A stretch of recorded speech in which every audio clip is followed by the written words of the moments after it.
Okay, well, I'd like to thank everyone on behalf of the Australia OPCAT Network for joining us this evening or morning, depending on where you are, for what should be a good discussion on the relationship between civil society and national preventive mechanism.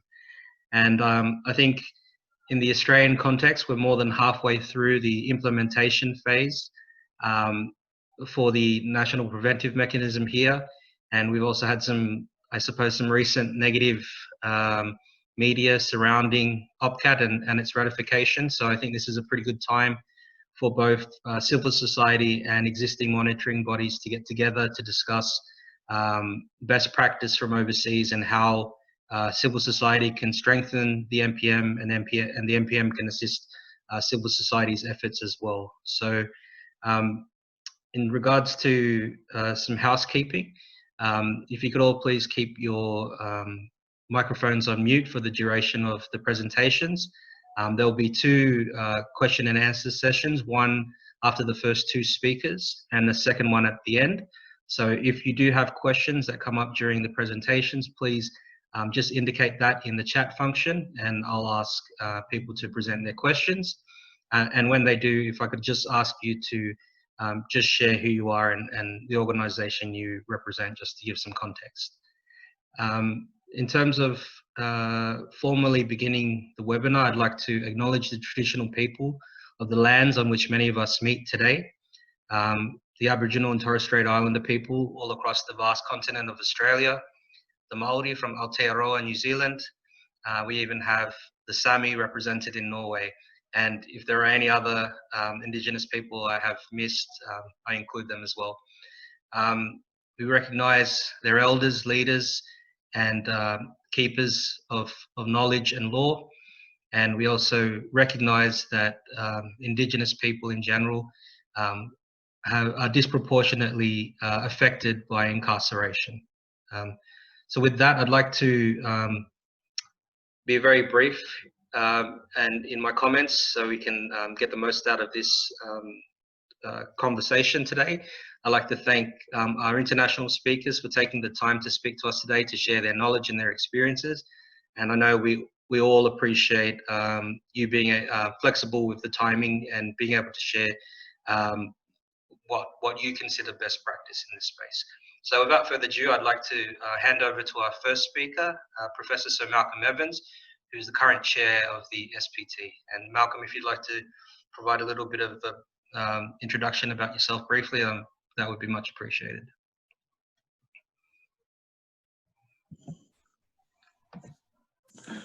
Well, first of all, thank you very much for the opportunity to speak to this meeting today. We are suddenly getting so blasé about being able to meet with large numbers of people right across the world at next to no notice. It's really quite a game changer in our way that we can that we can meet and talk about a whole range of things, and that's great. Although of course it would be so much nicer to be able to meet personally with people to discuss these issues. As Stephen said, I'm currently chair of the SPT. And having been so for about nearly the last 10 years. That will come to an end. I'm leaving the committee at the end of this calendar year. My mandate is coming to an end. I'm not eligible for re-election. And so I do find myself in this odd position at the moment of trying to steer the SPT and indeed many NPMs through an incredibly changed landscape from that which we've been working towards realising for the past sort of 10 or 12 years in different ways within the committee as we respond to the new challenges and new ways of dealing with changed issues within the prison estate, and also changed ways of oversight and monitoring. And I know many, including many within this meeting, have been at the forefront of both challenge and innovation around what can be done in these times, and that's something on which we all need to reflect going forward. And I did want to make that point be before we start. I should say that my day job, if I ever had one, is as a professor of public international law at the University of Bristol in the UK, where doubtless in the none too distant future I may make some form of return, who knows. But for now, I'd like to speak a little bit based on, I suppose, that quite lengthy period of engagement and experience with the work of the SPT on, to set the scene for this debate and discussion for what is without doubt one of the very key elements of the success of an OPCAT framework, which is the relationships that can be forged between civil society and oversight mechanisms of this nature. But I need to say at the outset, just to get this in the right context, this isn't, if I can dare use this expression, a love-in for the next sort of 20 minutes between civil society and NPMs, because it doesn't always work that way. Like one would like to get back to more adage territory. In any healthy relationship, there are moments of difficulty and stress and tension, and getting the relationship right between what are, in a sense, two incredibly important but complementary, shall we say, institutions, bodies that relate to in this field can be quite difficult. And some countries seem to have got it right, others clearly have not. And the importance of this conversation is to give a feel for those sort of range of options. So it's important and it's complicated. And like so much else in life, but also in particularly around the NPM, there is no one right answer. As we've always said in relation to the establishment of NPMs, how they go about doing their jobs, every country is different, every situation has its own specificities. You've got to find against the basic principle what really delivers in terms of an effective outcome for you, rather than just importing models that work elsewhere. So simply because I may suggest that some models are problematic in other countries does not necessarily mean they'll be problematic for you, which isn't much of a help in one sense, but sometimes it is helpful to be upfront about this. NPMs and civil society, well, it's fair to say if it weren't for civil society, there wouldn't be NPMs.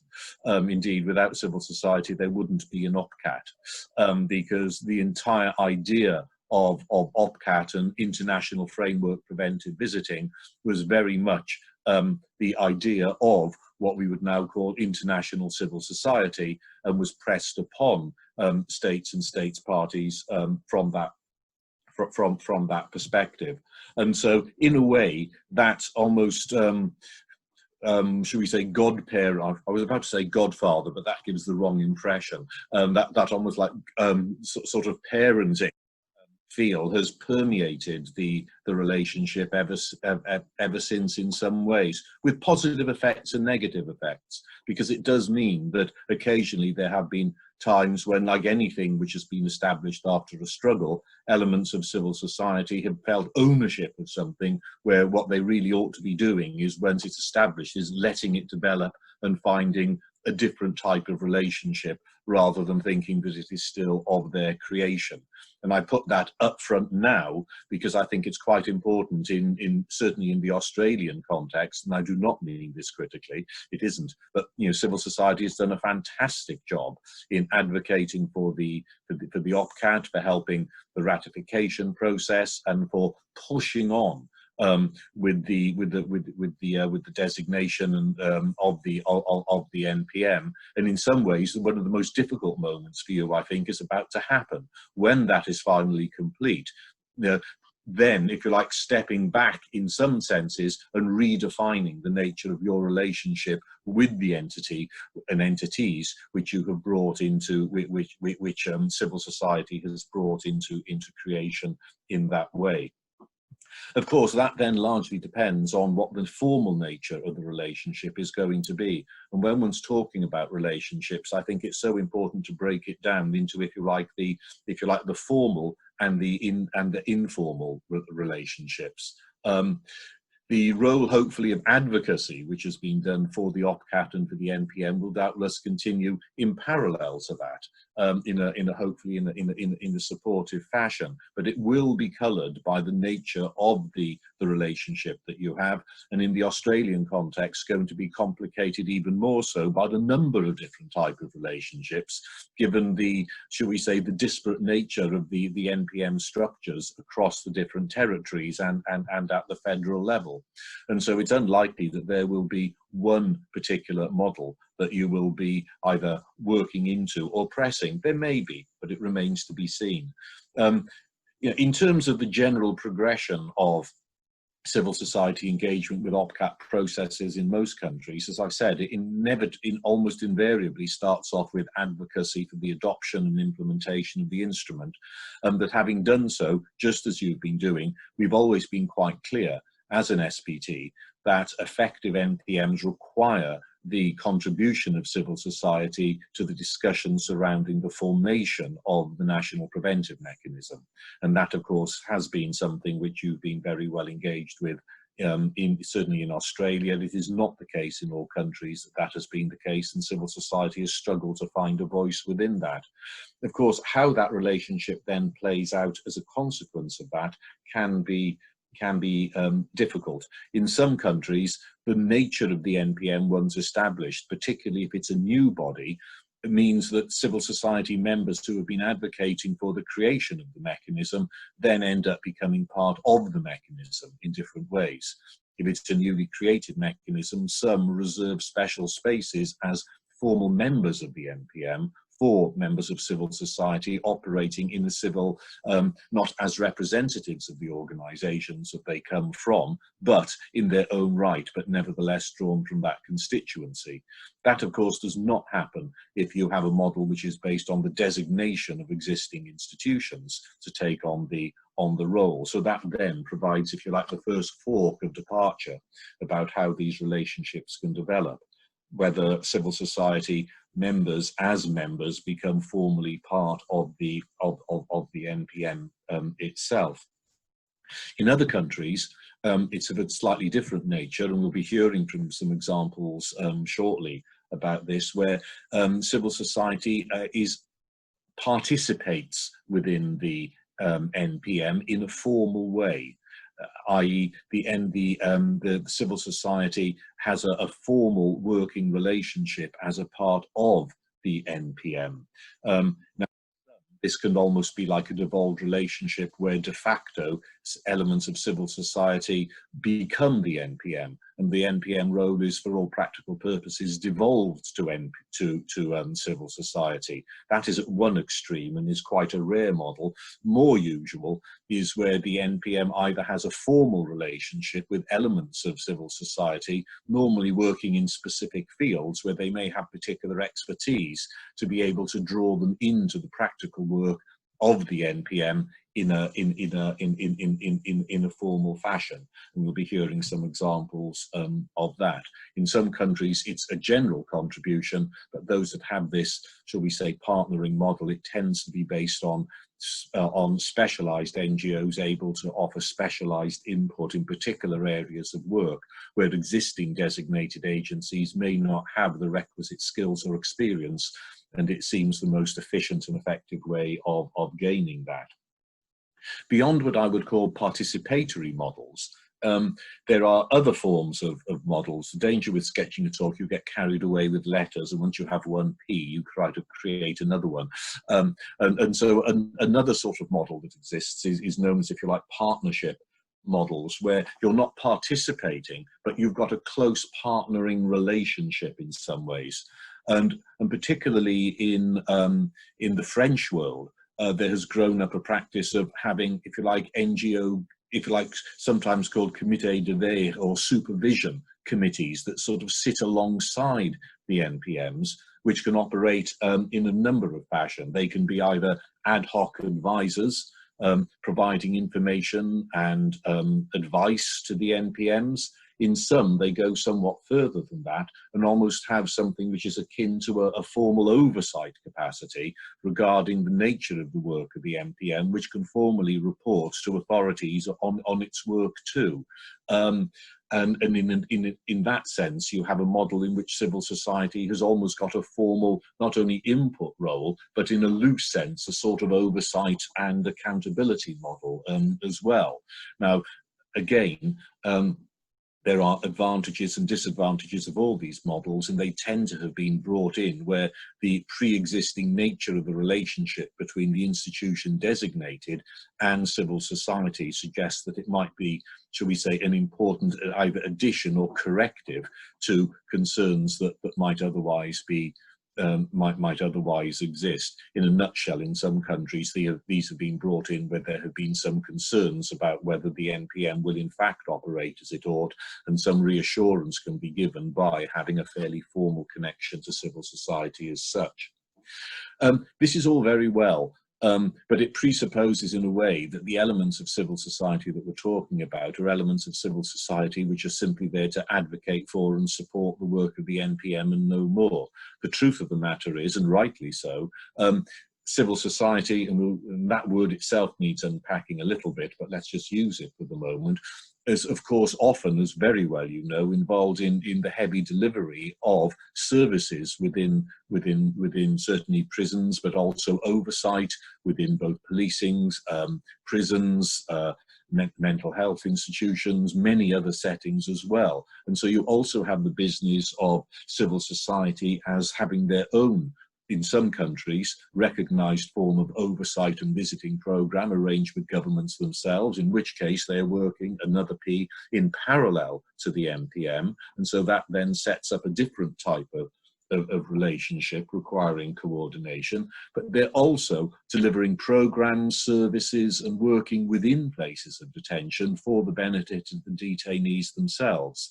And that then sets up another element of the potential relationship, because one can often find, indeed we ourselves find as the SPT, visiting some prisons and places of detention, where you end up, if you like, observing what the civil society programs are and may have some comments to make about their utility, efficiency, effectiveness, and how they interface with, you know, the general life of the place at all. And so there is that degree of, if you like, shall we say, the work of the NPM at times can actually involve a degree of scrutiny, in the loosest sense of the word, of the delivery and the work of civil society within the places of detention themselves. So you begin to see, although you hardly needed me to tell you, the multi-level, multi-tiered nature of the relationships that build up, depending on the civil society units that you're talking about, the nature of their work,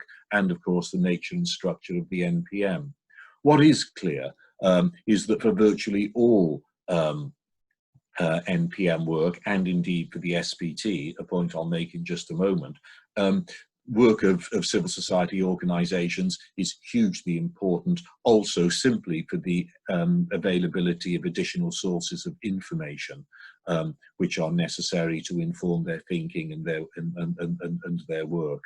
I really can't think of any country in which the product of the work of civil society is not of direct use to the NPMs, and in almost all countries I know, even at that level, they will be wanting to have some form of, should we say, forum or understood protocol of how to receive that information, to digest that information in order to help inform work in a different way if they are not in a more formal and structured relationship.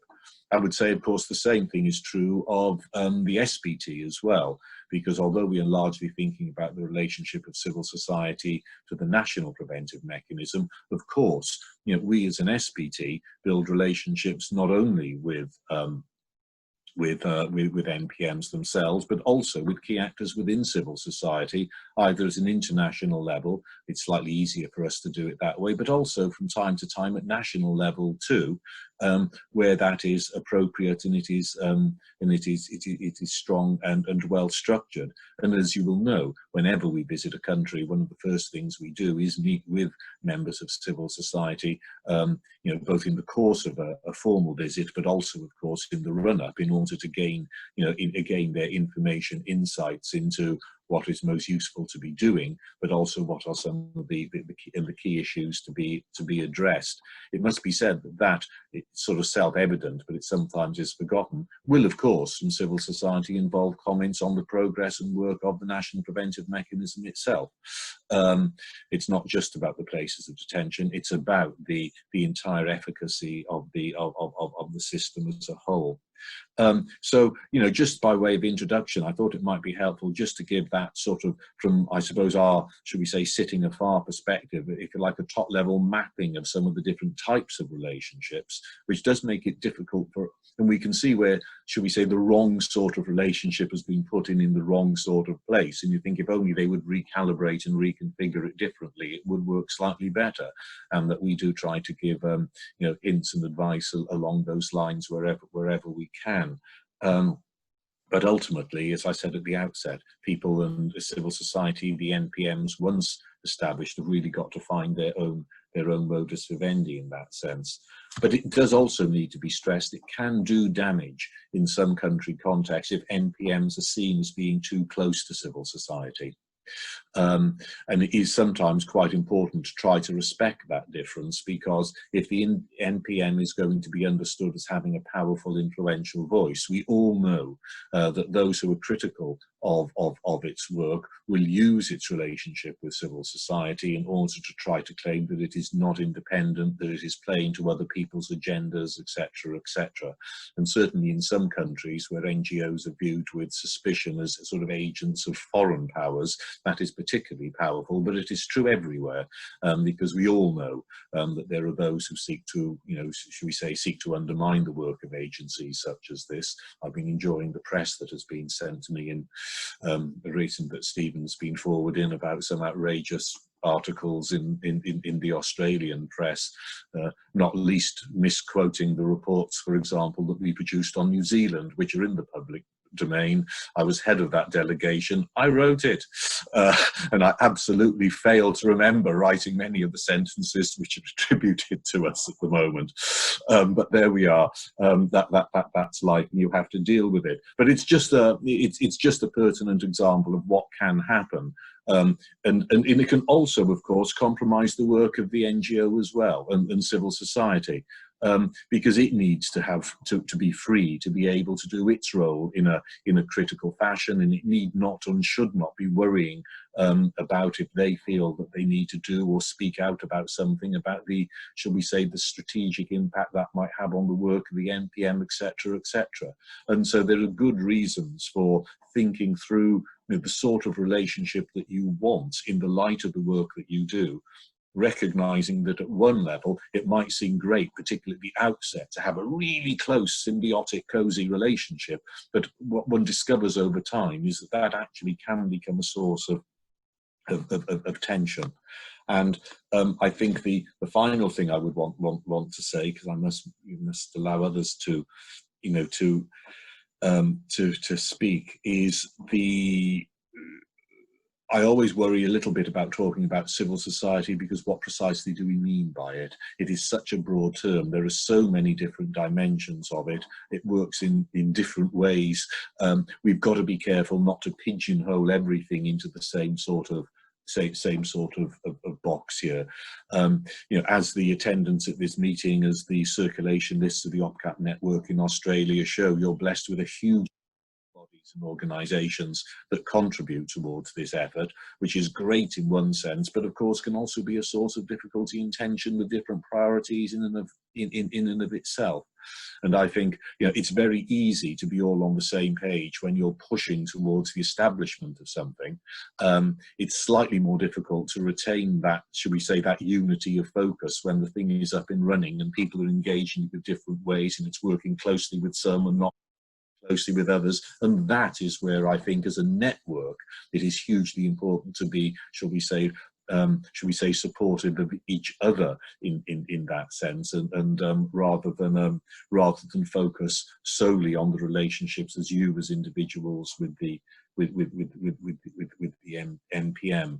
It's not a question of competition. It's trying to work out, and we've seen this work well in many countries, you know, a degree of, shall we say, respectful distance can lead to respectful support from both sides, and that seems to work very well. But it's a hugely important question, which I think you're moving to the point where it's going to need that sense of redefinition.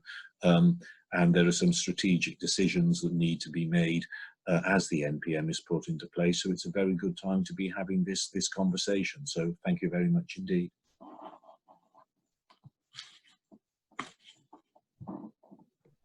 Thanks very much, Malcolm, for that very interesting introduction to the topic. Obviously, just hearing you speak, the relationship is not a simple matter. There's a lot of dynamics, but I think it gives us a good idea of expectations, raising expectations both as a civil society network, but also for our monitoring bodies in Australia as they take on the mantle. But certainly a lot to think about, and probably chapters worth to be able to write on that topic. I'd like to, of course, move on to our next speaker to give a practical demonstration of a relationship between civil society and NPM. I'd like to hand over to Helga Fastrup, who is the head of the NPM unit for the Norwegian Parliamentary Ombudsman. I had the great pleasure of meeting Helga on my Churchill Fellowship a couple of years ago. So over to you, Helga. Thank you. Thank you. Very pleased to be here. I'll try to share my presentation.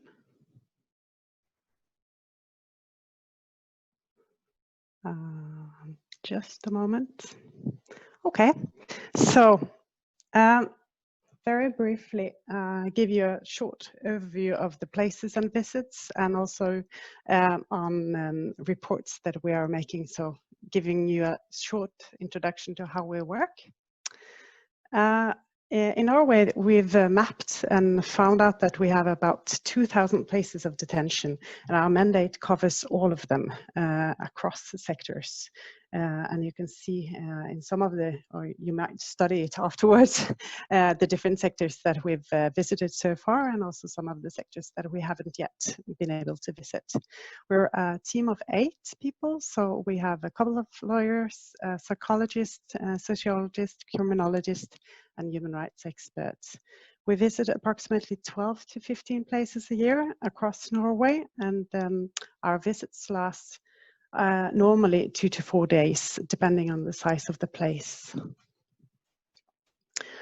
I'm showing you these just because they're also important in our work with civil society and our advisory council, and I will get back to that. But just to demonstrate that we've always been eager to publish all our visit reports. We find that a specifically important feature of our work to maintain transparency in all our conclusions. And so we always publish these visits report. Most of them are only by summary and recommendations in English. Some of them are in full text in English, but they're all in Norwegian in full text. So let me tell you a little bit about why the Norwegian NPM has a legislated relationship with civil society. The Ombudsman Act actually states clearly in itself that we're supposed to have an advisory council for the NPM mandate. So the advisory council at the Ombudsman is advisory council for the NPM function, not for the sort of other part of the Ombudsman. This is the objective of this is both to deliver on the Article 18 of OPCAT, to deliver diversity and competence, as stated in this article, but also on a more general level to involve civil society to increase relevance and capacity and competence within the NPM. The Ombudsman was seen as a somewhat secluded body. There was a bit of a skepticism among civil society regarding giving the NPM mandate to the Ombudsman. And so legislating an advisory council was a way of responding to the skepticism, making sure that the Ombudsman, which had existed for many years before the NPM mandate, was fully reflecting and doing the to make sure that the Ombudsman's preventive function, to some extent at least, was anchored and informed by experiences, realities, and competences of civil society. The format is very flexible. We decide on the size of the advisory council, the members, the form of communications, etc. And so how we've dealt with exploring these formats and how we've used the advisory council is something that I will now get into. I should also mention that the NPM as such is also a member of another advisory council, and that is the Advisory Council of the National Institution of Human Rights. And so some of the bodies that we don't, or parts of the civil society that are not included in our advisory council, we will meet at the Advisory Council of the National Institution of Human Rights, which is sort of a neighboring body to us.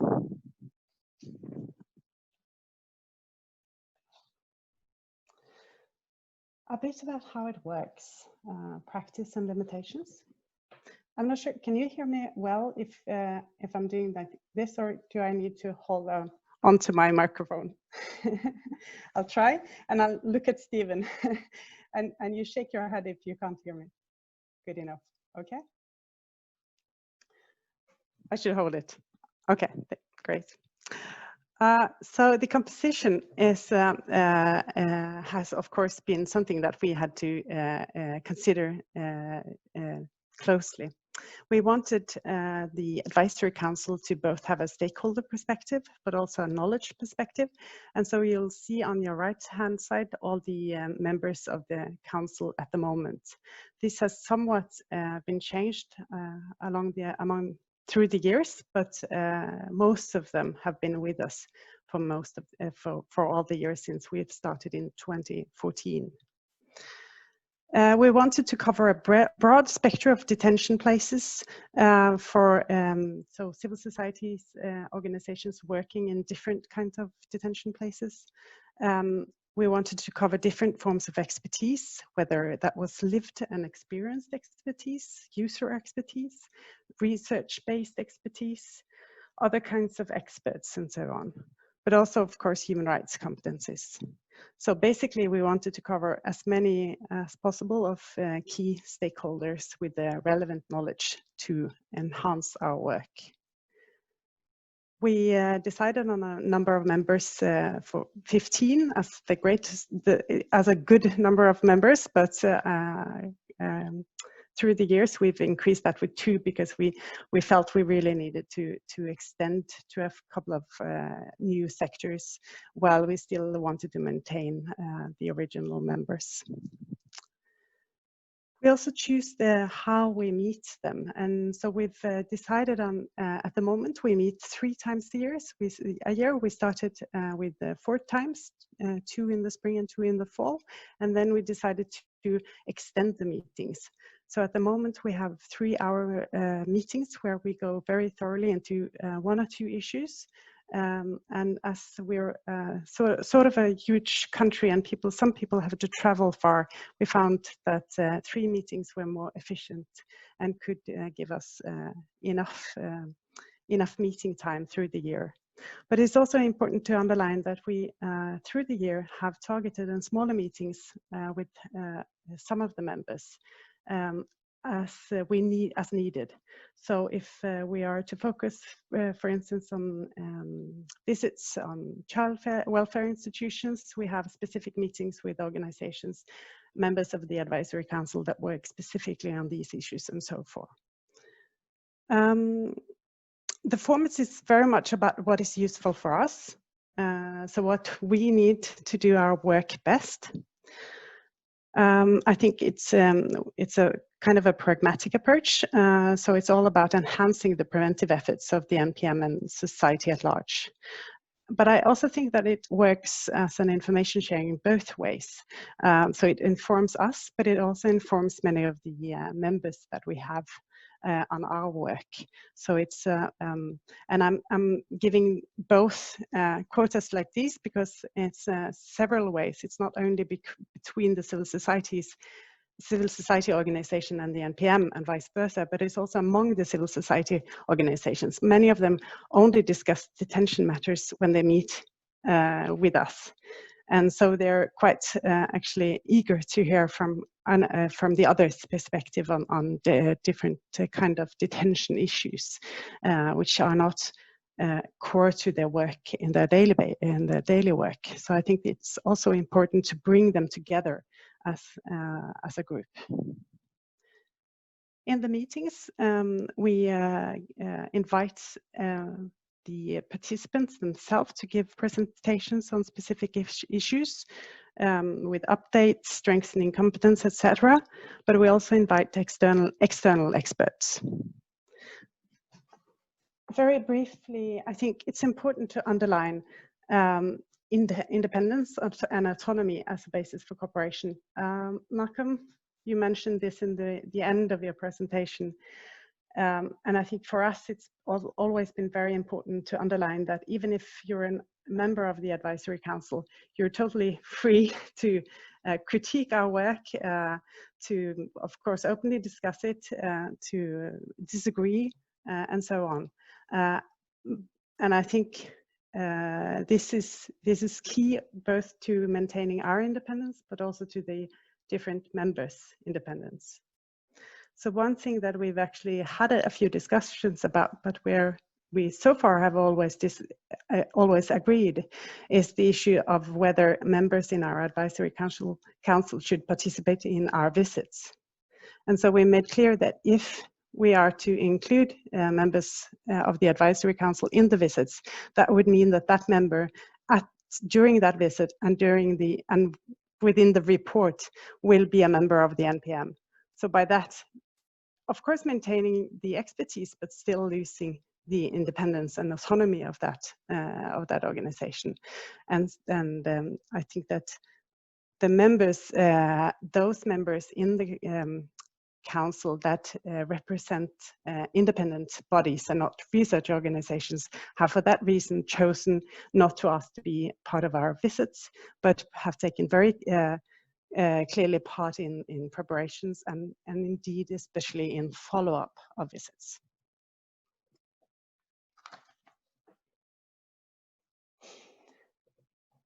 So our aim is to provide reports that are as triangulated as possible.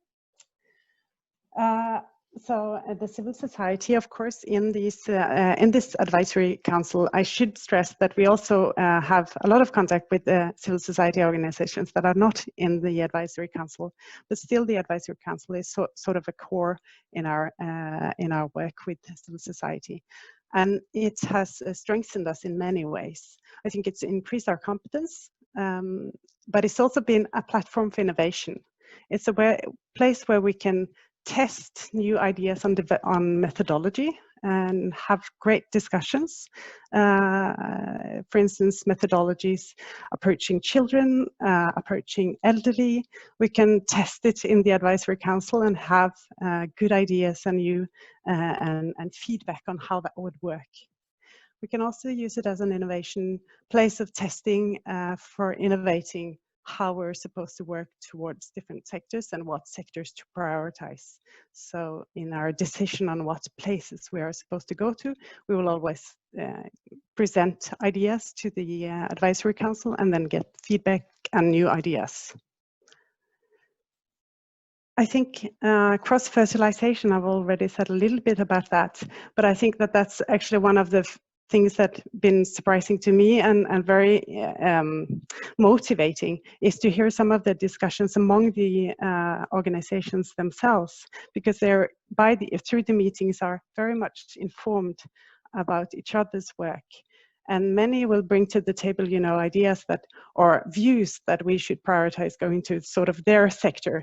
But by having these discussions within this broader group, we have the ability to foster, I think, a good discussion and understanding among many of these civil society organizations of why we prioritize as we do. For instance, when we chose to prioritize prisons and isolation, this was a discussion we could have among these organizations in this format before deciding, and we could also know for sure that they would know our reasoning. And so we also experience a lot of support even from organizations that doesn't normally work with inmates, but rather with, for instance, elderly or people with disabilities. Certainly impact on follow-up activities. I think this is one of the strengths of the working with civil society. And as I said, we've always been eager to publish our reports. And I think that when we do publish our reports, we have this this creates a platform for the civil society organizations within our advisory council to support us. And our aim is to produce reports that are as strong as possible, and using our sort of NPM superpower, which is opening doors, accessing information that others are not allowed to see, etc. And by using this sort of a superpower in a way that, while fully respecting the confidentiality of personal sensitive information, when we collect, analyze, and publish these realities of these places, then that gives civil society a platform, a fairly strong platform to move forward with their agenda. And by also maintaining an independence between us, they can also use it to go further than we do. And this, I think, is a strength. So finally, finalizing a few words on benefits during COVID-19 pandemic. What we've seen, and so you can see we moved from meeting the people to not meeting people physically, just like we do today. But we've had a great cooperation with some of the civil society organizations in this period. We've seen that there are new detention areas or places, new sort of sectors coming up, and we need to know about them, and we can use our advisory council to give us information about that. We can also use them to inform us about new and increased restrictions in sort of older traditional places of detention. And they can also give us information on whether there is less inspection and oversight by other monitoring bodies and other oversight bodies, because once we see that there is less inspection of other government bodies that are supposed to be doing oversight, that means that we should look into whether we should prioritize it or not. So I think that, you know, in all these aspects, we've had great input from civil society. Of course, by then digital meetings, emails, telephones, etc. So that was my presentation on how we work with civil society in Norway, and I'll be happy to answer the questions. Thank you. Thanks very much, Helga. I think Norway is the envy of many people in regards to how the NPM is structured and the relationship with civil society. But I thank you for explaining it to us, because it's something that we can sort of work towards within the context of Australia. So I'd like to move on to a short period of questions, just to break up the presentations. So if anyone has a question they'd like to ask, could you please just note that in the chat box. I know Andrea has a question, so if Andrea, would you like to start? Sure, thank you. Can you hear me? Yes. Great. So thanks for this really great presentation. First of all, like Stephen, I was also a Churchill Fellow, but my focus was on culturally appropriate oversight, particularly in relation to Aboriginal and Torres Strait Islander people in Australia. And so what I'm interested to know from both of you, but particularly in the Norwegian context, from your perspective, if we want an NPM to be conducting culturally appropriate oversight and you want to have the expertise in this area. It's really important to have strong relationships with, in Australia, it's Aboriginal community controlled orgs. I'm sure you have something similar in Norway. So how do you see building those relationships and ensuring that you have that expertise? And I'm going to be sneaky and just kind of ask an extra question, if that's all right, because I think it's really on point given what's happening in Australia and the US and around the world.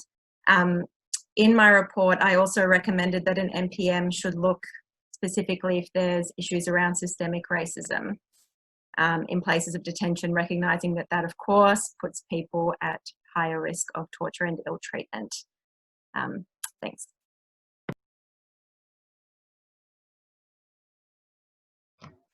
Hey, Helga or Malcolm, did you want to answer that?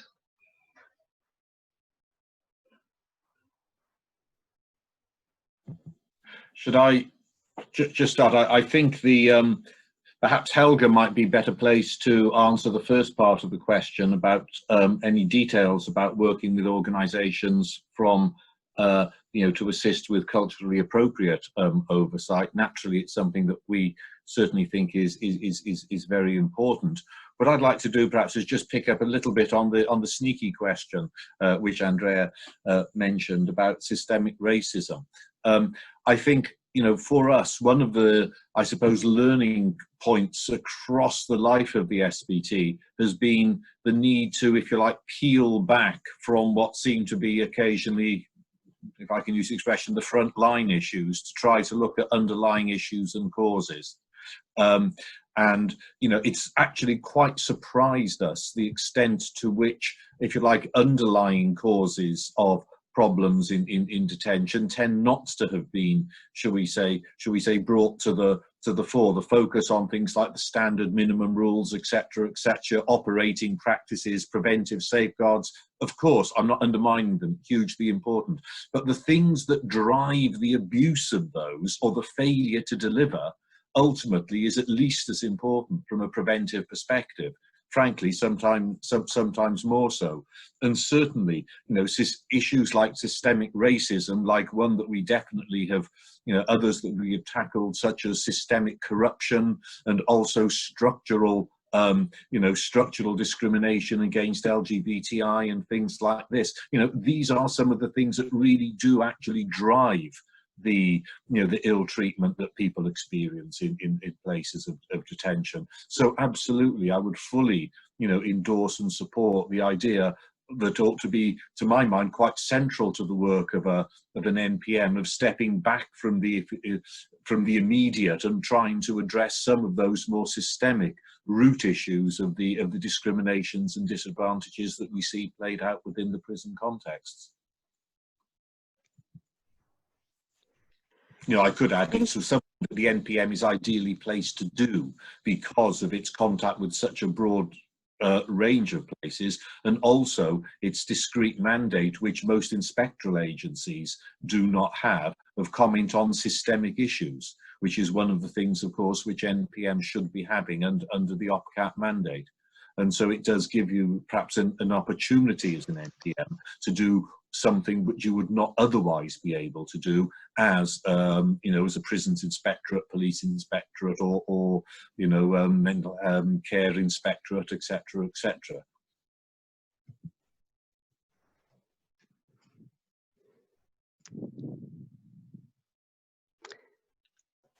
I'll take over. Okay. Thank you, Andrea. I think we have some of the members within our advisory council are, for instance, the Anti-Discrimination Centre and also the Ombudsman for Equality. So some of them have been important, or these have been important to inform our work. I think, we've also, for instance, used translated leaflets and our own information work into Sami, for instance. But I think definitely, I think we could certainly increase our own work in terms of systemic racism, and also how to include different groups of people within the society. we've tried this for, you know, on and off. And one of the challenges, it's not really an excuse, but one of the challenges is that many of the civil society organizations that work within these different sectors, they're not that engaged in detention issues.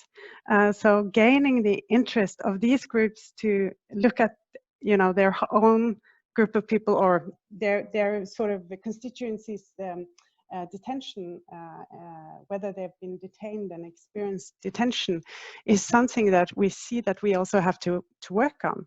So sometimes we've tried to contact organizations and they have not really been involved in work with people that are detained. So that's I think that's interesting, but I think it's also certainly an issue for us to work more on. I also want to add actually that what we have seen is that I think from my view is that across sectors we've seen, and I think that this is sort of a racism issue, that there is a desperate need to have clearer identification of torture victims in Norway. So people coming to Norway and bringing with them a history of trauma and being tortured abroad. And they are not fully identified in Norway. They are not being provided rehabilitation to the extent that they should. And what we experience is that we meet these people whom we cannot always be certain that that is the challenge, but we may have, you know, strong suspicion that that goes with children in welfare institution, that goes for adults and children in psychiatric care, and of course in prisons. So that is a great concern as well. Thank you. Thank you, Malcolm and Helga, for your response. And we have another question from Marie. Yes, thank you, and hello everybody. It's really great to hear you speak on this really interesting topic. So thanks for Stephen for organizing this, and thanks to Helga and Malcolm. So I'm reacting to something that Malcolm said in his talk, but I would welcome answers or contributions from anyone. I think what Malcolm said about civil society and the NPM and their relationship is really important, that there is this really important contribution that civil society can make, but the NPM has to see how close or how formal or how informal they are with civil society, because sometimes there is a sort of takeover, or perhaps it's a bit too close between them, and then independence is compromised. And what I see in other countries is that often when there is an issue with the government or with state authorities, it will be civil society that raises awareness and that raises the alarm, and that does really important work to show, look, this is not how it's supposed to be done, and this is not what you're supposed to do under OPCAT. So I'm wondering if the issue is with civil society, or if there is a problem with a certain organization at the NPM, what is the NPM then supposed to do? Or who is the NPM supposed to turn to if it's not possible to go to civil society?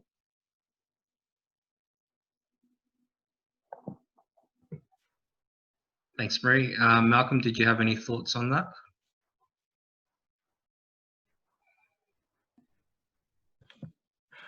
Well, I suppose I would say this, wouldn't I? But the short answer, and this does happen not infrequently, is where there appears to be problems of the nature, people come to the SBT.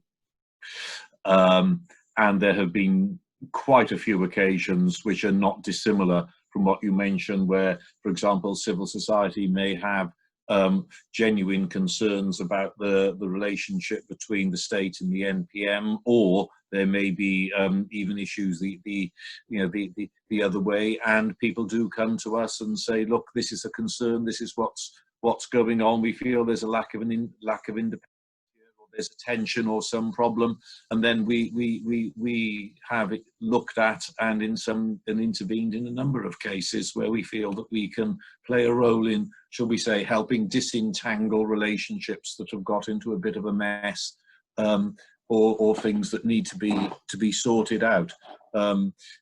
It's I wouldn't say we see brokerage in that way as a major part of our role, but it's certainly something that we've done on a number of instances, and try to get people, should we say, talking to each other again, explaining some difficulties, or indeed, if I can use the expression, investigating, you know, some instances where there appear to be genuine cause for concern about the way things have developed.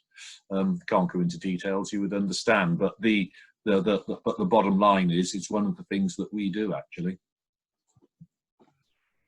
Thanks, Malcolm. Sorry to put you on the spot, Alina, but do you have any comments from a working group perspective? You may have seen circumstances in where this is the case. I mean, the working group is sort of trying to thread the line very carefully as far as the NPMs are concerned. When we go on our visits, we are always engaged with national preventive mechanisms if such are established. When they are not established, like, for example, when we visited Sri Lanka in 2017, at the end of 2017, literally it was a couple of days before we arrived into country that the ratification of OPCAT was announced. And so we met with the National Human Rights Commission, which was rumored to be, you know, the body potential taking over the mandate of the NPM. But we try to be very careful as far as sort of giving too much of a detailed advice to the NPMs. Of course, recognizing that the appropriate body to give such advice would be the SPT. So we try and give a general sort of statements on any issues that we see around establishments of NPMs and the way the NPMs operate in a particular country. And our advice would be, do contact the SPT because they are there to support the work of the NPM. And that, I think, really would be the most appropriate way of dealing with such situations where the NPM finds itself between a rock and a hard place, because at the end of the day, the custodian of the treaty, of the OPCAT, is the SPT. And SPT also has, by now, acquired quite an impressive knowledge as to different situations, implementation situations around the world. And therefore might be able to say, well, we've seen something similar in country B, might this be helpful? So I would certainly support what Malcolm has said. Thank you, Alina. I have one more question before we go on to the next speaker, and it's probably a good segue to the next speaker, and this comes from Kate Swaffer. Kate, did you want to ask your question? Sure, thanks, Stephen. I've left my camera off because my internet's a bit low, but I was interested to know, my concern in Australia is that people who are living in locked aged care institutions and segregated dementia units are not seen or yet monitored as places of detention. Does anyone have any recommendations on how to advocate or change that? Or any comments at all would be great.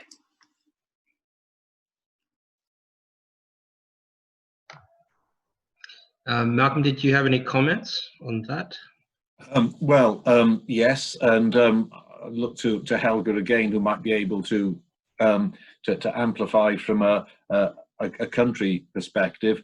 You know, one of the things, as you'll know, that we've been pressing over time is the, shall we say, to expand the reach of the work of the national mechanisms. Now, this has been particularly problematic in relation to Australia, where we've still got this rather grey area around the gosh, why can't I remember whether it was a declaration or whatever it was associated with the ratification, that the focus was going to be, quote, on primary places of detention. I think that was the word, wasn't it? Primary. And, you know, we've always taken the view that this was unexpected and unwelcome, because we didn't know quite what it was meant to, and it could, of course, mean whatever anyone wishes it to mean. We've seen some rollback on the very narrow definition of that, but it certainly raises questions about the extent to which things such as situations of aged care, for example, are going to be easily capable of being accommodated within the work of the NPM in initial phases. Naturally, I would take the view that they should. What we have done of late, it was about 4 or 5 years ago, we started getting quite a lot of questions from some NPMs in parts of Europe concerning social care facilities, you know, in general. And so we did produce this advice to NPMs about the interpretation of what is a place of detention, to make it clear that if a place, because it needs to be not only a place from which people are not free to leave, but under the OPCAT definition, also a place which is, you know, should we say, under public authority. Now, following, which some interpret very narrowly, i.e. a state-run, state-owned institution or a direct franchise of the state, you know, following long lines of jurisprudence in some parts of human rights law, we've taken a different approach, which is that if something falls within the scope of the OPCAT, if it's within the regulatory reach of the state, i.e. if a place in which people are de facto being detained only has the opportunity of doing so because they exist subject to, if you like, license and registration by the state, then that is enough to ensure that they are within the scope of the OPCAT mandate. And as in virtually all countries, something such as aged care homes, of course, have to be run, registered and licensed by the state. That then is quite sufficient, even if they are not state provision, but private in nature, to put them within the scope of the OPCAT mandate. And so this is the approach that we now routinely take. And so we are in no doubt that such places where people may be subject to some form of de facto detention, even if not de jure detention, are within the scope of the OPCAT mandate and should be visited as such, because I think we all know that there are some pretty terrible things going on in some of these places. Thanks very much. Thanks very much, Malcolm. I'm going to move on to our next presenter, which is probably timely given that last question. So Matt Kinton is the National Mental Health Policy Advisor for the Care Quality Commission, which, correct me if I'm wrong, is responsible for the regulation of social care within England and Wales. Matt, is that correct? England only, but yes. Oh, England, okay, no problem. All right, well, I'll leave it to Matt to give an introduction, and his discussion is about the use of experts by experience. Yeah, hello everyone. So I started working for the monitoring body for psychiatric detention in the 1990s.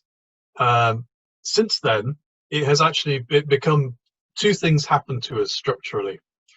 We became subsumed into a large regulatory body called the Care Quality Commission, which I'll call CQC from now on, which is actually the regulator of all health and social care across England. At the same time as that happened, which was 2009, we became part of the designated UK National Preventive Mechanism. So what CQC is, for a start, the UK NPM is going to look, I suppose, well, it does look a bit like the way Australia is going to look. It's a big collage of different organisations. We have 21 in our 4 nations of the United Kingdom, so that's Northern Ireland, Scotland, Wales and England. It looks ridiculous on paper. It actually works relatively well in practice. I would say that the benefit is that we do a lot of actual crossing the threshold visiting of establishments, because we are 21 organisations. We all have our own visiting programmes. We do thousands of visits a year, not just dozens. So the difficulty, I suppose, is actually keeping a sense of identity as an NPM, keeping a focus as an NPM. We do have coordinators, but it's a fairly kind of shoestring affair, really, our coordination. So it's a complex organisation with a lot going on. But I'm here to talk about the bit of us that's CQC, that's health and social care. So I was asked to talk about the expert by experience role in hospitals. I suppose I should just say as a preface that this is only one aspect of our civil society engagement. What I really don't want to do is promote a model which becomes a kind of ghetto for service users, a ghetto for experts by experience. I should perhaps define. Experts by experience is the idea of the involvement directly in the organisation of people who have lived experience of detention, or who are the carers, i.e. family, of people with lived experience of detention. And here I'm talking really in the context of mental health and care home facilities. So it's more complicated with other aspects, but I will go into that. So alongside those, you do need to have other forms of engagement. So we still have, a lot like Helga was saying, we have an external advisory group upon which there's all sorts of civil society engagement, including the service providers and the NGOs, service user groups, all that kind of thing. We have a service user representation panel because we recognize that a lot of what I'm about to describe as experts by experience is not easily translatable if you are actually detained at the point we're talking about. So we try to involve people who are detained currently, and we do so by really a forerunner of the kind of meetings we're having now, where we do things slightly remotely with people who are current detainees or recently been detainees, but that's more of a kind of email meeting group than what I'm about to describe, which is an involvement in visiting. And also, I think very importantly, because we're an NPM made up of lots of different bodies, and CQC is a huge regulatory organisation with its own governance structure. It has a board, it has the whole gamut you'd expect of an organisation that employs more than 1,000 people. It's important to actually get representation on the governance structures of those organisations themselves. So just the other day I was talking to, you might call coaching, in fact, somebody who wants to be a non-executive director on the CQC board, who comes from a service user civil society position, which we are at the moment slightly missing. So that's the background. Experts by experience then. Experts by experience actually started off many years ago now. The role of it is it's people from any background, but hopefully diverse backgrounds, who use or care for people who are or have been detained in services. So in general, we're looking for people whose experience of detention has been the last 5 years, so that it's relatively recent. It doesn't always work quite that way, but that's more or less what we aim for. What they're there to do, well, actually, one of the interesting things, which I think is quite useful, I think I noted that in Helga's presentation as well, is that our legislation gives us a legal requirement to seek the voice of people who use services. That kind of legal hook, I think, is quite useful. It gives our own board a bit of a prod that they should get engaged with this, and that therefore one of the ways that we do this is by using these experts by experience. So we aim to use them to listen to the voice of people using services, or indeed carers, and to bring a particular perspective to monitoring visits. Now, when we go on monitoring visits, I'm aware that our time is moving on, so I'm going to be quick. When we take people on monitoring visits as experts by experience, their essential role is to talk to detainees alongside us. The reason that we think this is really important is that we find that detainees, so in this case psychiatric detainees or people in care homes, actually very often talk more freely, with more confidence, to people who actually are seen as their peers, people who are not turning up with a sort of professional badge. And so there's that aspect of it. They also do telephone interviews with carers, and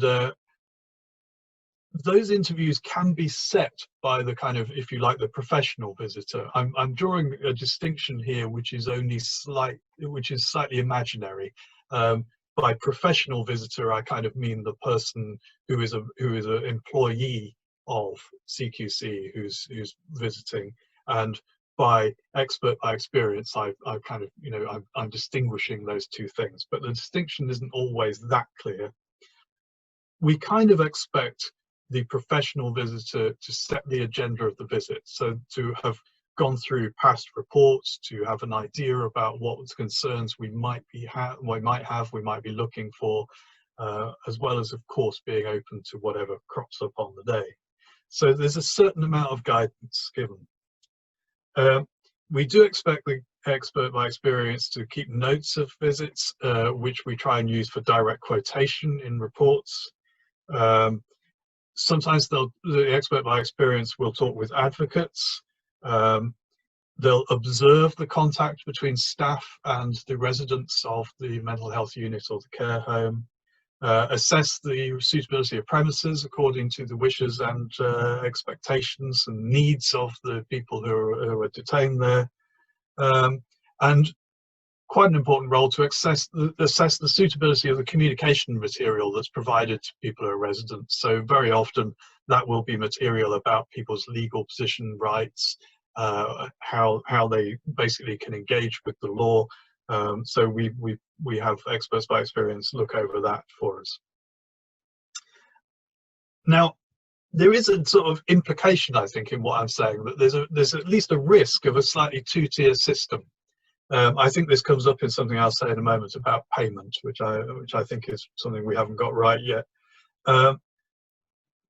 But there is a sort of limit to which we expect experts by experience to be involved, and that is that we don't expect them to read individual records of detainees or to review medication charts, or actually to really interview staff as part of the visit. I mean, experts by experience may well discuss things or talk with staff during the course of the day, but the actual interview bit where we are collecting data, we would tend to leave to people other than the expert by experience and not involve them in that.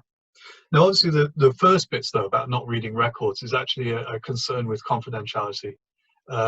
The NPM has wide powers in the UK. We certainly have wide powers as the regulator of health and social care to basically wade into all sorts to anybody's medical records if they are detained in any establishment. We don't extend that privilege to people that we take along on visits as experts by experience. We're slightly inconsistent, I think, in this, in that if they are professionals, if they're a health professional, we probably do extend that privilege to them. So there's a sort of question about where the status lies here. Expectations on experts by experience. Obviously, we look for people who've got the relevant knowledge. Now, that's not easy, even across health and social care, because the sectorization of health and social care, I think you need quite different skills to go into a dementia ward than you do to go into a children's unit. That's to put it crudely, but obviously, therefore, you can't have a kind of one-size-fits-all expert by experience. It's not quite sufficient that you've just been a user of services in mental health. You would want to try and tailor people to go to places where they have particular insight to what's going on. I think what we're particularly looking for, in a sense, is the insider's view, to take along somebody who will notice what might not be noticed by a professional visitor because of that insider perspective. At the same time, there's an expectation, of course, of professionalism.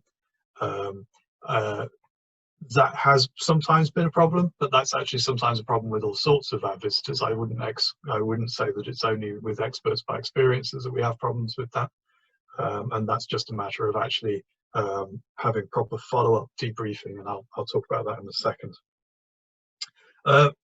We do expect that our professionals will allow the experts by experience access to the draft reports that are made as a result of that visit and have the ability to comment on them. And now here's I think one of the things that is difficult.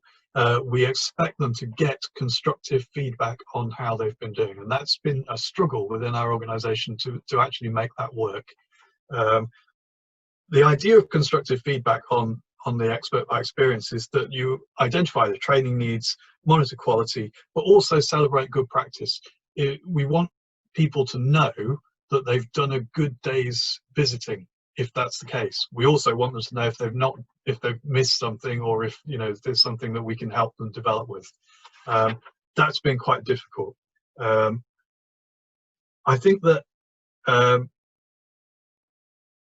I'll come back to it. I'll come back to it because as I talk about a few problems, I've indicated a few, but I'll just lay them out fairly clearly.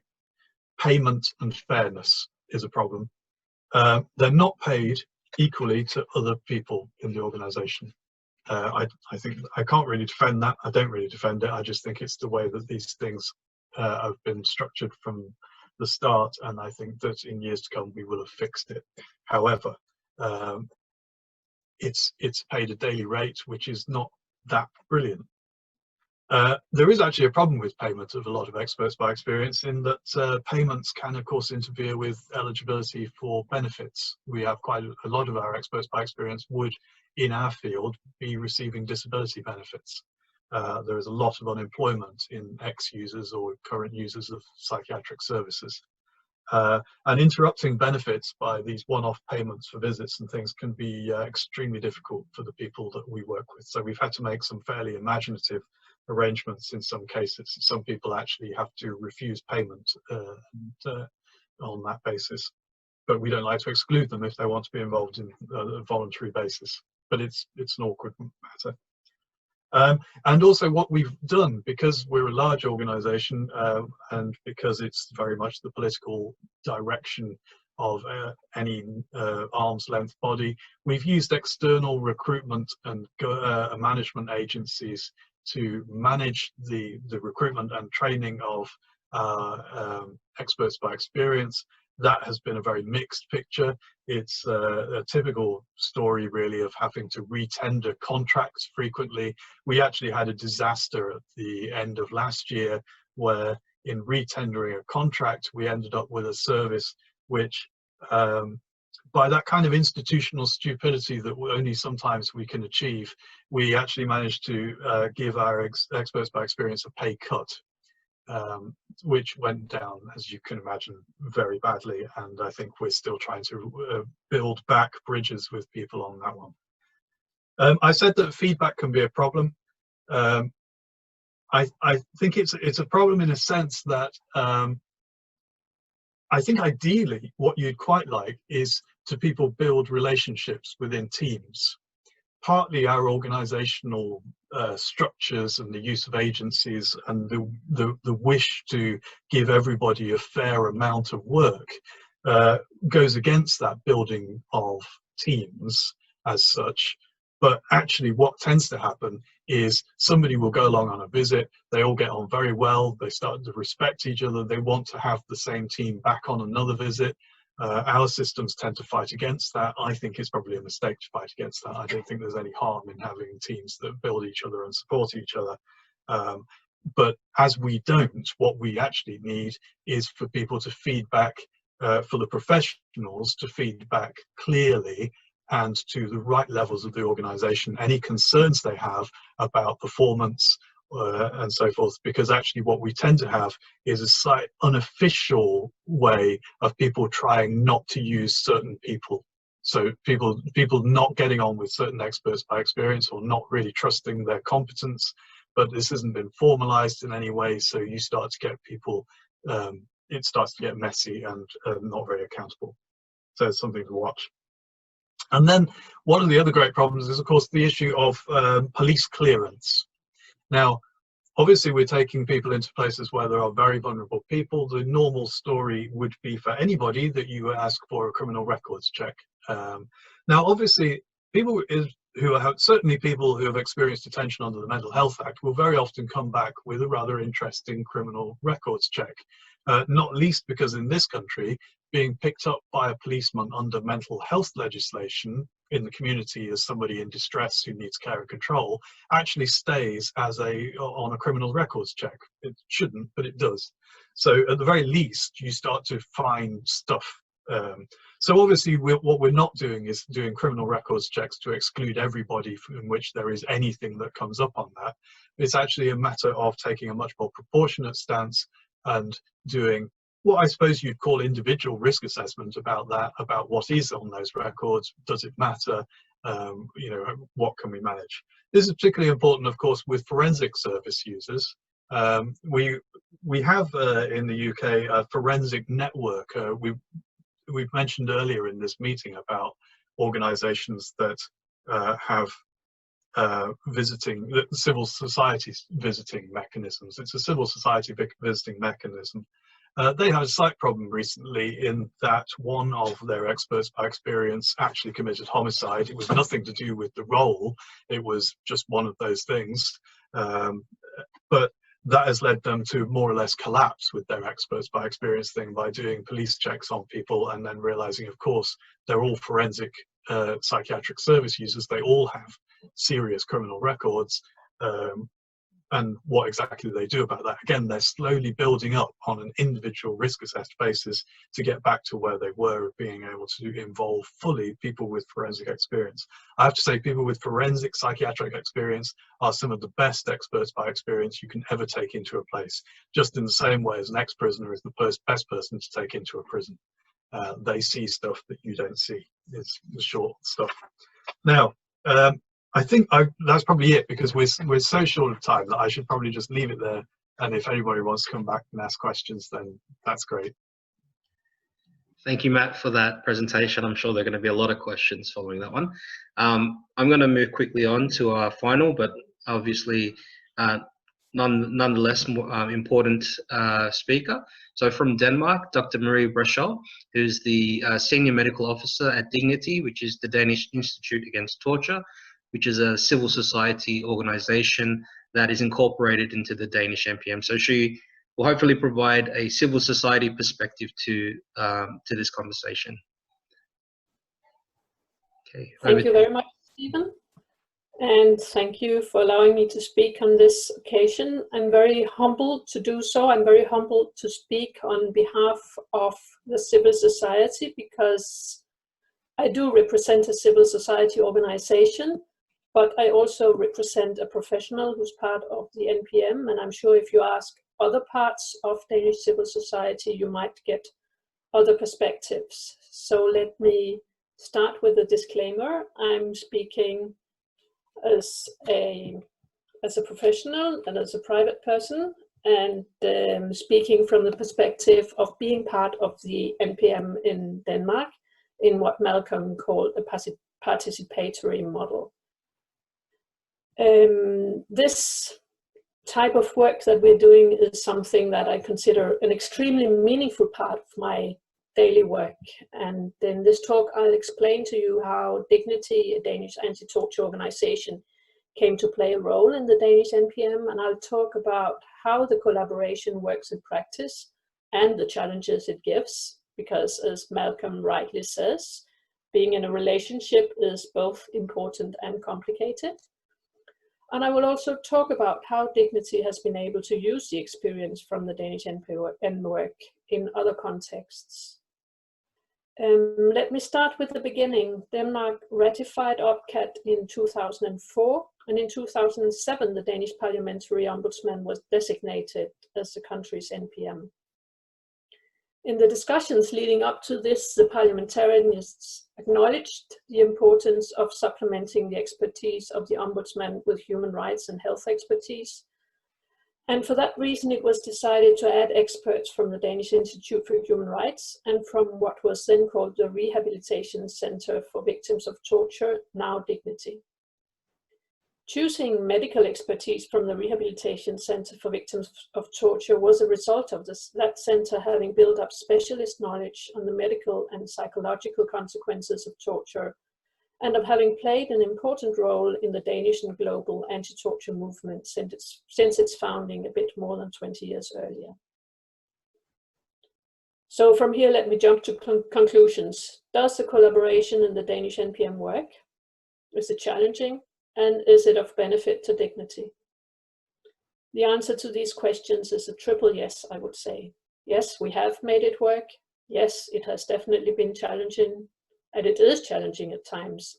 And yes, Dignity, the organization that I work for, benefits from its doctors being members of the Danish NPM. I'll briefly outline to you how the work is organized. Dignity's involvement in the Danish NPM is financed through a yearly grant from the Danish Parliament via the Danish Finance Act. And the cooperation between Dignity, the Danish Institute for Human Rights, and the Danish Ombudsman has been formalized through a written agreement. The agreement has some important points that I want to stress. Firstly, the agreement states that the collaboration between the three institutions is not only related to the actual monitoring visits, but also to the planning of the visits and the follow-up. This gives all institutions ownership of the visits in all its phases. In practice, the Ombudsman shares the material requested from the institutions prior to the visits, and this obviously includes confidential material. Doctors from Dignity participate in practically all the visits, where they not only provide medical expertise, but also general monitoring expertise, and are involved in all aspects of the visits, not only looking at health aspects. And those who have participated in the visit comment on the final report and, more importantly, on the phrasing of the recommendations. Secondly, the agreement states that the Ombudsman is committed to include the divergent views of both organizations in the reports following visits. So, to my knowledge, this escape, if I may say so, has never been used, and it has never been necessary to explicitly include divergent views. But given that the Ombudsman tends to be rather cautious, some might even say conservative, when issuing recommendations, this clause has undoubtedly paved the way for discussions of formulations and recommendations that, in the view of an NGO, have sometimes seemed too cautious.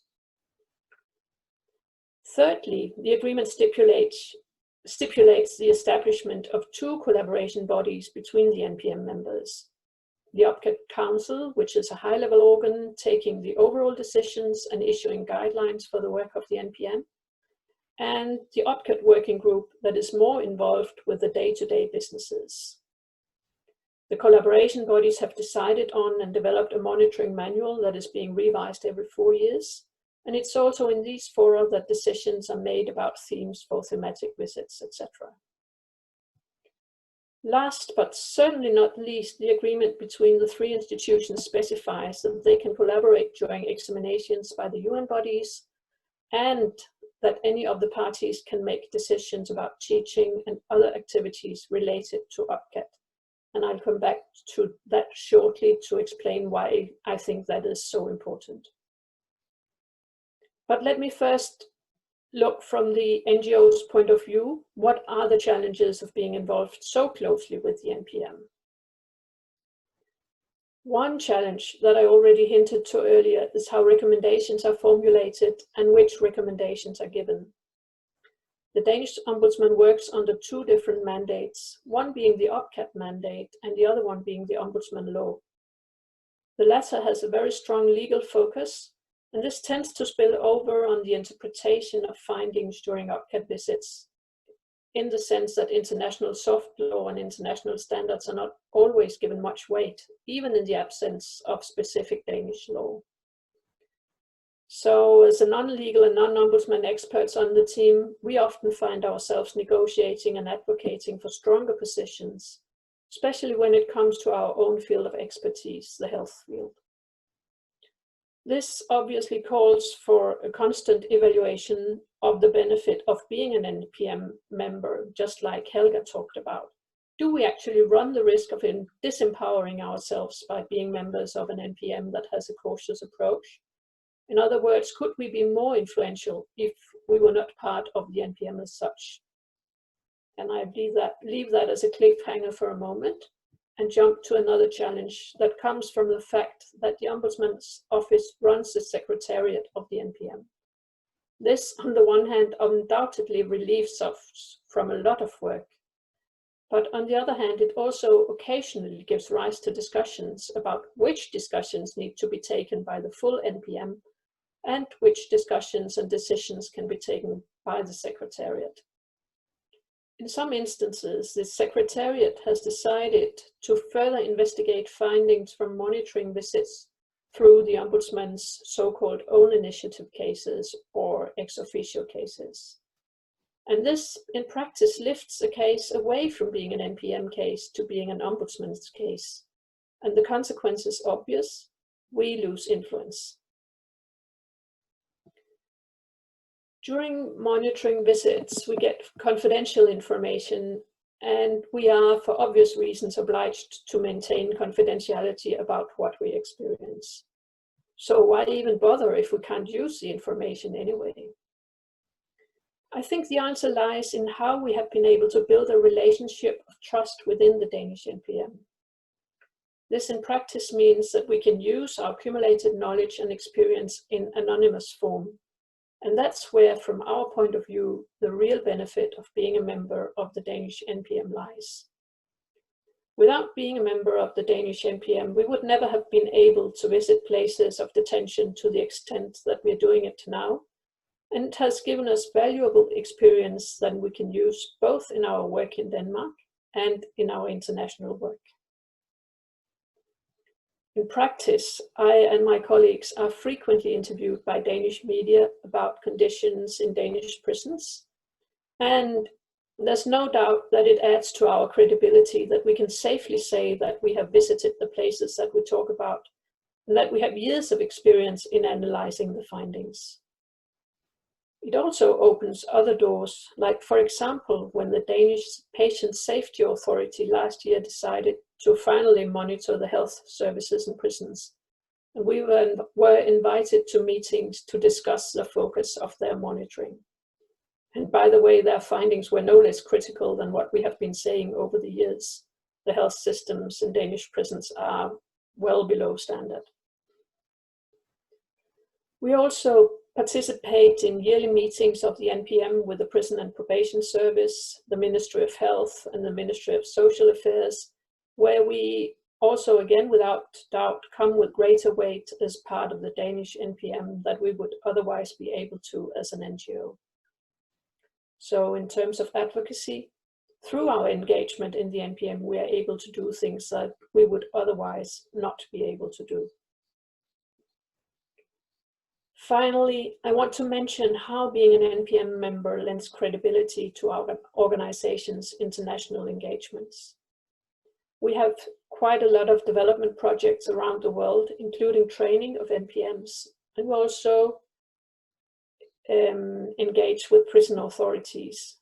And I must say, it's just so much easier to do so because we have a whole range of experience from the Danish NPM to draw from, not to mention the credibility automatically awarded to you, your own person, in contexts where being an NPM member is something that you fight hard for in competition with many others.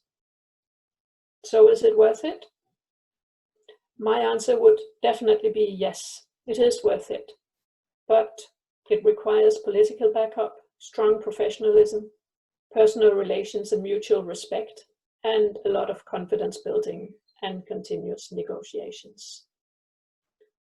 That's all from me, and I'm of course also happy to take questions.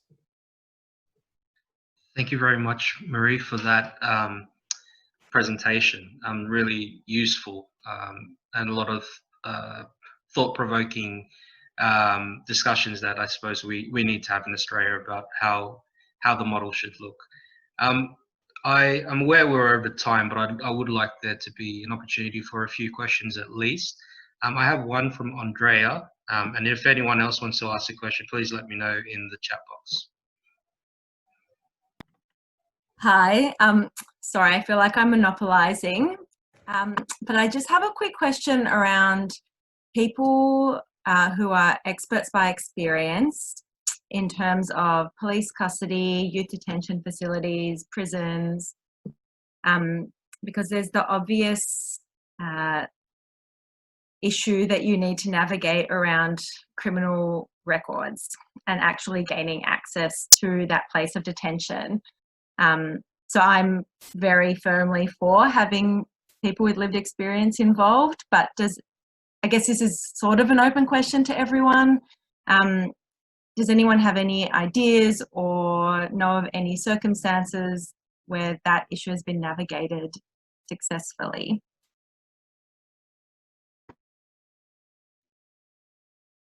Can I come back just briefly and say I would advise talking to the prison inspectorates in England, who do, as I understand it, take ex-prisoners into jails. So it's possible. I think that it's probably, as I say, the problem is that, of course, everyone does the criminal records check. It's what you do with what you find, and it doesn't actually, I think, exclude people from visiting prisons, but it might be something that has to be negotiated quite carefully with authorities involved. But in any case, it is possible.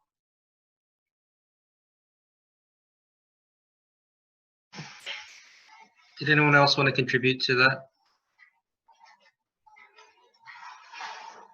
Okay, that's right. We have another question from Michelle.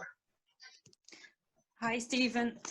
Hi, panel. The presentations were really good. I'm from the Irish Penal Reform Trust, and I suppose I just wanted to follow up on, I suppose, the two presentations, and just based on Matt's presentation, I wanted to ask Helga, similarly to the last question, does the Advisory Council of the NPM in Norway include any experts by experience, or is there another approach that you take? And I just also wanted to ask what role the Advisory Council had in shaping the publication of, or shaping the recommendations of the Norwegian NPM.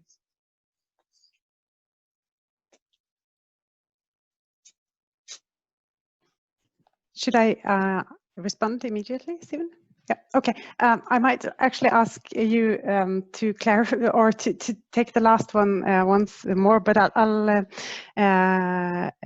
quickly respond to your first question. So in terms of experts by experience, we have representatives from patient organizations. So within psychiatry, we have expert by experience in the Advisory Council. We also have an organization called Wayback, which is an organization fully run by former prisoners that are represented. And we also have an organization that are run only by former children from former child welfare organizations. So, so yes, we do. Could you please repeat the last question? Thanks, Helga. Sorry. No, I just wondered, because Marie talked about, I suppose, that the Ombudsman is sometimes too cautious in recommendations compared to civil society organisations. And I just wondered the role that the Advisory Council has in shaping the Norwegian NPM recommendations, or their involvement. Thank you. Super. Yeah, actually, I think within psychiatry, that is certainly an area where we've had discussions. When we had our first visits to hospitals, we had fairly heated discussions within the Advisory Council, and specifically between us and a couple of organizations that came from people that represented people with experience, or at least specifically in terms of medication, use of forced medication. And I would, looking back, I just actually looked back on that yesterday, and I think it really moved, it emboldened us, and it was great because well, as I said, it was a heated discussion, but I think that they were right. And but at the same time, we needed to have a few visits under our jacket to feel that we actually had also a good reasoning, and it had to be our reasoning why we were going to be skeptical towards, for instance, forced medication. But I think that they pushed us, and they really clarified why this was so important that we looked into this specific issue. So yes, that would be an area. I think there are also quite a few other areas where they've really emboldened us, sort of.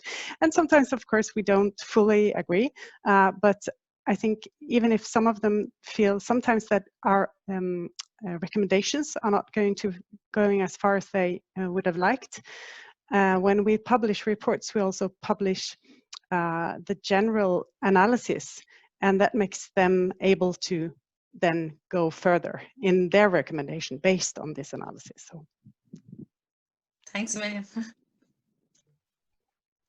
Thanks, Michelle, for that question. I have another question from Janice, and that may be the last question. Thanks very much, Steve, and thanks for the opportunity to see you all virtually. My name is Janice Adair. I'm the Chief Inspector of Corrections in New Zealand, so it's a pleasure to join you all across many parts of the world.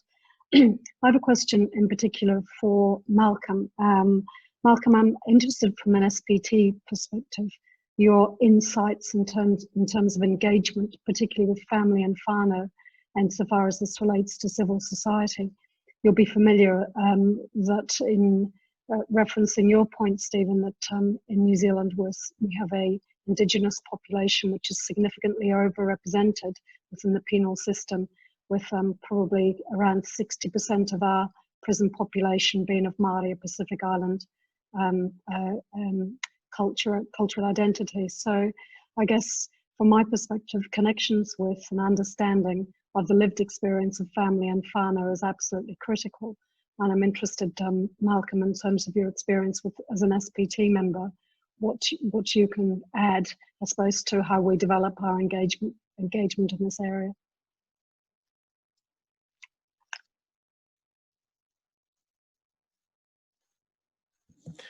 Thanks. I'm sorry to be difficult. I don't hope to be, but in the middle of that, I had a bit of an internet issue, and I lost a couple of words about the cohort. Were you talking about? It came across a bit garbled. Was it connections with was it family?